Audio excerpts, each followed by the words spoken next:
Hey, Rob here again. Got something very different this time. Um, Looking at some original artwork from me. I did one video showing quickly, in kind of a joking manner, that He-Man fan comic that I've been working on. And that was, an actual printed book. But I wanted to show some artwork that I've actually done. Um, I know a person that wants to give critique on works of art or film, movie, music, whatever. You don't have to be able to do it to critique it. Anyone can give their opinion on any subject. If you put something out in the world, people are going to look at it and going to tell you what you think. So you don't have to be an artist to critique art. You don't have to be able to sing to have an opinion on a musician or someone in their vocals. But I tend to be more interested in what a person has to say if they do the thing that they're critiquing as well. If I know someone who's a good singer and I'm interested to what interests you? You sing, so you have a drive and a love and a care for music. What makes you interested in music, for example? If you do artwork in comic books, like if you draw, what books are you interested? What artists do you like? Who do you not like? And then that opens up to conversations of, oh, I don't like so-and-so. And you're like, oh my God, that person is my favorite. How can you not like him? And they'll tell them why they think that person sucks. And then you tell them why they think that person is awesome and why they suck. And then you end up punching each other and then, devolves from there. But that's why I wanted to bring out my own artwork, is to just show that I do draw. I'm not going to say that I'm any good. I hope that I'm kind of good. I've had plenty of people that tell me that I'm pretty good. There are some people who think I'm amazing, but I mean, it's hard to know how to respond to that. You hope that you do work and you show it to people and they enjoy it, they like it, they find it interesting. I've had people look at some of my stuff and be like, that's okay. I've had some people look at it and be like, not good at all. I've had people look at it and go, that's the coolest thing I've ever seen. You should be working for, everyone says, you should be working for Marvel. You should be working for Disney, as if those are the plateaus of everything creative. But either way, I just thought I'd bust out some stuff. These are art boards, like versions of professional comic art boards. They're a little bit out of camera. I had to back up my camera to give them some space to get them on screen here, because they are 11 inches wide by 17 inches tall. For comparison, there is a comic book compared to the original art. So you can see the difference. Now, most of the time, original artwork in comics like this is always done on board this size. And then they scan it and then it gets reduced 60-something%. I can't remember. It gets reduced in size to become the size of a comic book that you hold in your hand. But original artwork is done on bigger things like this. So that's just for size comparison. These are just a couple of pages. They're the opening pages, not this one. As I was flipping through and found the stuff I wanted to look at, I ran across this one and it was kind of fun. I just figured I'd throw it on there as like the cover image. Why not? But again, I'm doing a Masters of the Universe fan comic just for fun, just because it's some story I wanted to tell. And it's like a opening page in one of the books, I had to draw, this is Castle Grayskull, like a throne that the sorceress would sit in. And it's usually dark background of some type. I just did this kind of splattery effect just to see what it looked like. And then this weird, organic, rocky, branchy, textury thing. This is not anything I came up with. This is what's kind of in the original 80s cartoon, I should specify.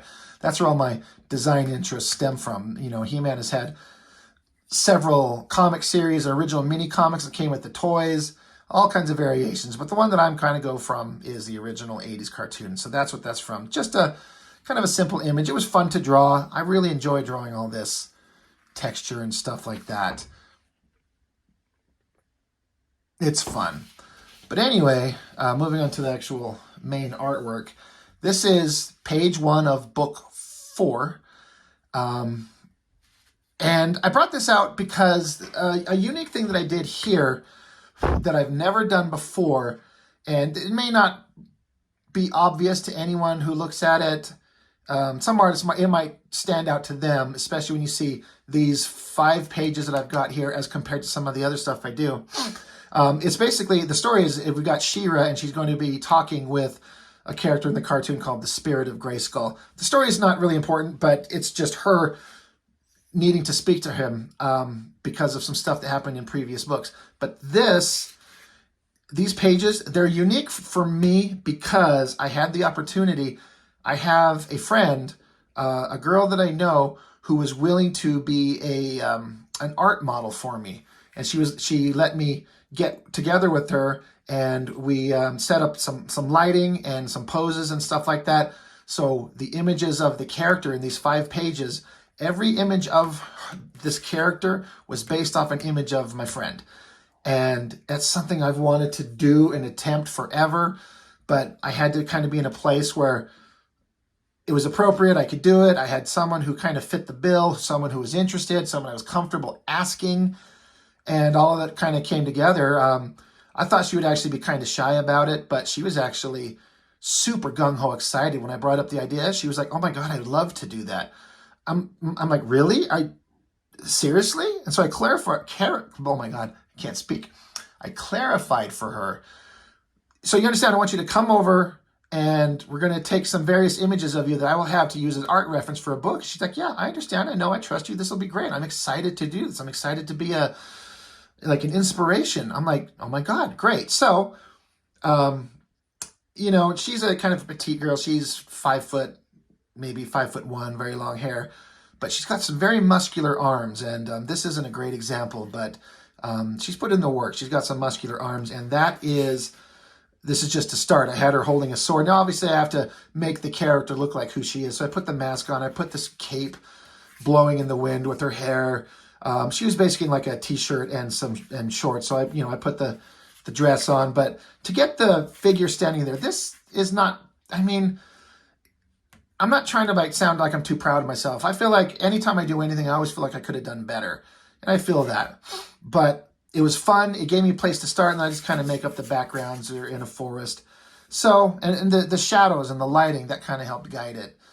With the photography was great. And I'm no photographer, so it's not like they were great pictures, but it was somewhere to start, just using my cell phone and some lighting, and we came up with some interesting stuff, and that's page 1. So she's talking, she's basically saying that she's been seeking this person. I need to speak with you. I've been searching for you.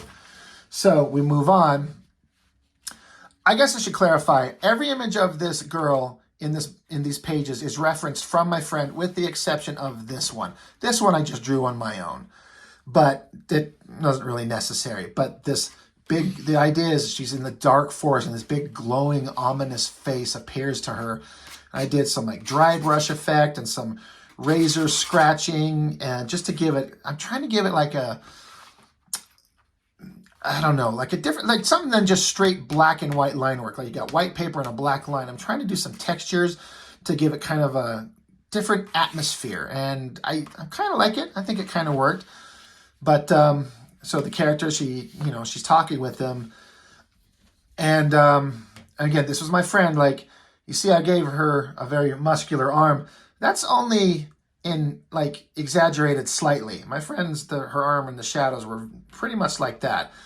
This is her standing there, and I got to reference the lighting on the face, the shadows on the arm, even the way that the way the light casts down. Her arm cast a shadow across her leg here, which I don't know that I would have thought of at the time, but I really liked it. I had her holding, or had a blanket over her shoulder like this, and that just became her cape. This character, I just kind of, normal comic book art, I just kind of drew it out of my own head, give it a kind of I didn't need any reference for him. I just drew that one. Another one where I, had her face, and I just was able to kind of use shadows as reference to give it. I could draw a face and I could put shadows on it kind of from memory, but you only learn how to do it from memory by looking at real life and reference. And that's how you learn where shadows go and how light highlights fall here and there. But this one was reference, and all the way that the rim lighting kind of across her nose and the way it kind of cuts across her chin, all done from using reference. So that's fun. This page, I had a lot of fun. I really like drawing this big giant head. I just kind of threw down the lines and it just worked out. And again, drawing this version of the character, if you can see, Again, you've got some muscular arms, and these hands came out good because I had something to reference. Hands are hard to draw, and you got to practice, practice, practice, practice. But having something to look at, and then the lighting on the face, the pose. This is actually the first picture we took, was this image right here. And I think it came out pretty well. I like it. Same thing, the face, the shadow, the lighting. You know, I take that of her and then I put the costume on the character and kind of work around it. Just made for a fun page to draw. Same thing, got the face, the hair. Again, this, you see these shoulders and kind of the triceps and the way the shadows indicate a muscular arm. That's what that looks like on her. That's why I wanted, you know, She-Ra as a character. I imagine she's close to 6 feet tall, a tall Amazonian girl. And, you know, my friend here is 5 foot.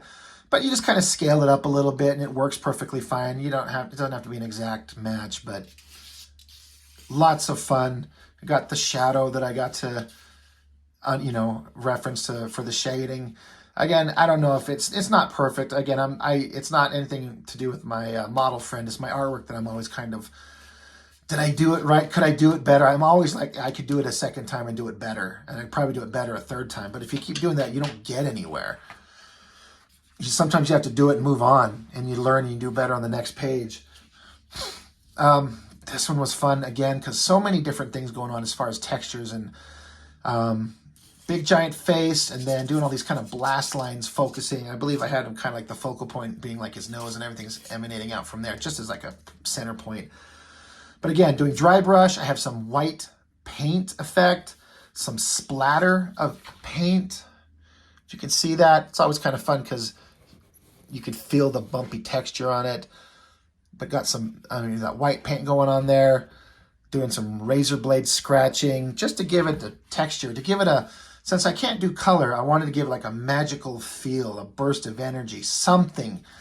And then, you know, I did the backgrounds and stuff basically from memory. But again, this figure of her, this was my friend. I had her kind of kneel down next to like a coffee table, have her hand out, leaning up against it, her hand covering her face. She's kind of sad and disillusioned at what she heard. I had this little blanket that I draped over her shoulders and just kind of stretched across her body and her leg for the cape that the character wears. And there's certain amounts of that figure that I couldn't have come up with on my own if I did it on my own. I mean, if you're an artist, let's just flip this over. You learn to draw, like you do like an oval shape as a head, and then you do gestures. You're just trying to like, well, how do I want this character look? You're going to like do an upper body, and then you got like their hips, pelvis, and then what am I going to do with their hands swinging out wide?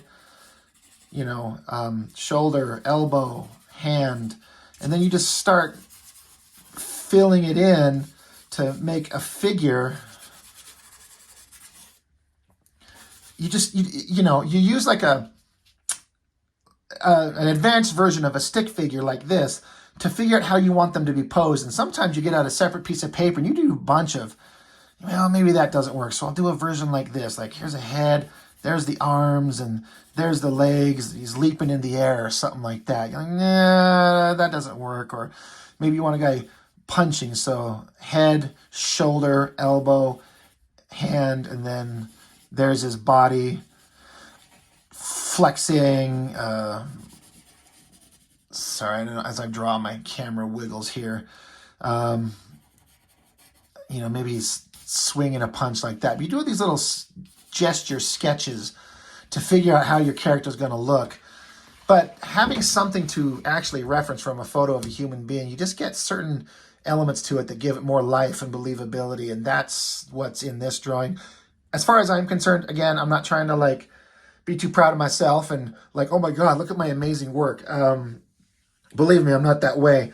But I'm happy to have done this and had someone who was willing to be an art model for me. And we actually have plans to do it again for the next book. I've got a friend, she knows who she is, that's going to write a short story for me with this character. I'm going to draw it, and I'm going to get my friend here to be my art model for it and do another 3, 4, 5 pages. We'll see how it kind of turns out. super exciting to have collaborations like that. So again, that's just some quick stuff I wanted to show.